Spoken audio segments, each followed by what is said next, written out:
Assalamualaikum warahmatullahi wabarakatuh. Salam sejahtera bagi kita semua. Indonesia merupakan negara yang memiliki berbagai keberagaman dan perbedaan di dalamnya, mulai dari suku, ras, agama, dan kebudayaannya. Namun, terkadang melalui perbedaan-perbedaan yang ada tersebut menimbulkan rasa kecemburuan atau daya saing dari wilayah atau daerah yang kurang dominan kepada wilayah atau pulau atau suku yang lebih dominan. Baik, bersama saya Nur Aini dari Prodi Pendidikan Sejarah Fakultas Keguruan dan Ilmu Pendidikan Universitas PGRI Banyuwangi.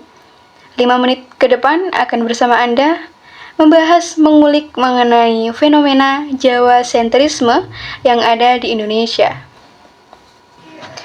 Berdasarkan laporan dari fib.uner.ac.id pada 26 Januari 2024 menyatakan bahwa Pulau Jawa sebagai pusat sejarah dan kebudayaan Indonesia seringkali menjadi fokus dalam berbagai aspek kehidupan nasional. Namun fenomena Jawa sentrisme ini menjadi sorotan karena berpotensi memicu disintegrasi bangsa. Jawa sentrisme sebenarnya sudah menjadi bagian sejarah dari Indonesia sejak zaman kolonialisme Hindia Belanda. Pulau Jawa ini mendominasi karena beberapa faktor, yaitu karena populasi yang tinggi, letak geografis yang strategis, dan kekayaannya. Sumner dalam penjelasannya di detik.com menyatakan bahwa etnosentrisme adalah pandangan terhadap sesuatu di mana kelompok sendiri yang menjadi pusat dari segala sesuatu yang diukur dan dipandang dengan rujukan kelompoknya. Salah satu contoh atau fakta dari adanya Jawa sentrisme di Indonesia ini yaitu dikutip dari berita detik.com, adanya perspektif Jawa sentrisme yang disampaikan oleh sejarawan dan penerbit komunitas bambu yaitu J.J. Rizal mengenai nama Nusantara sebagai nama ibu kota negara atau IKN di Kalimantan Timur. Menurutnya, nama Nusantara terlalu condong ke kebudayaan Jawa dan menilai nama Nusantara itu tidak mencerminkan semangat memutus ketimpangan antara Jawa dengan luar Jawa pada 18 Januari 2022 lalu. Kemudian ia menjelaskan lebih lanjut dengan istilah Nusantara adalah produk atau cara pandang Pulau Jawa pada era Majapahit yang merupakan kerajaan yang berpusat di Pulau Jawa bagian timur tersebut.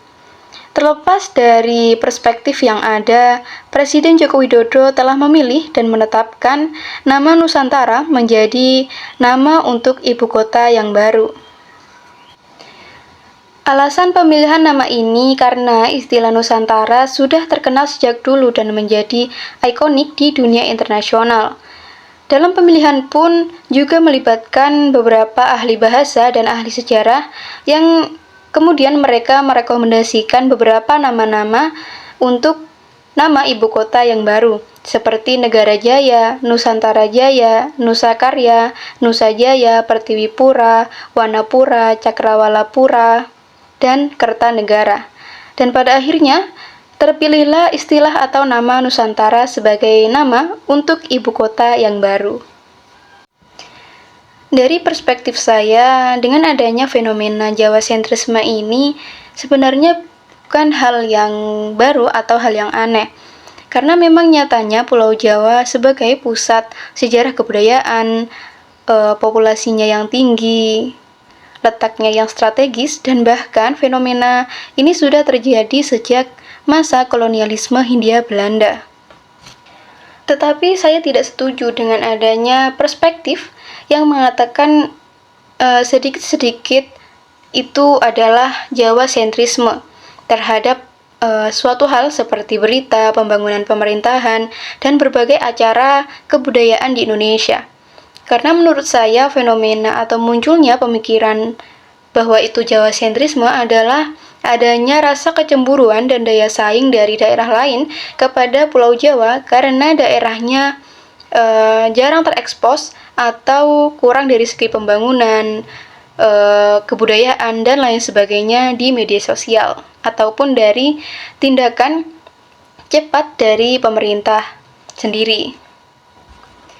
Pasalnya, seperti contoh pemindahan ibu kota ke Pulau Kalimantan Timur ini adalah salah satu upaya untuk mengatasi fenomena Jawa sentrisme yang dilakukan oleh Presiden dengan tujuan untuk meratakan pembangunan dari segi penduduk, ekonomi, dan infrastrukturnya.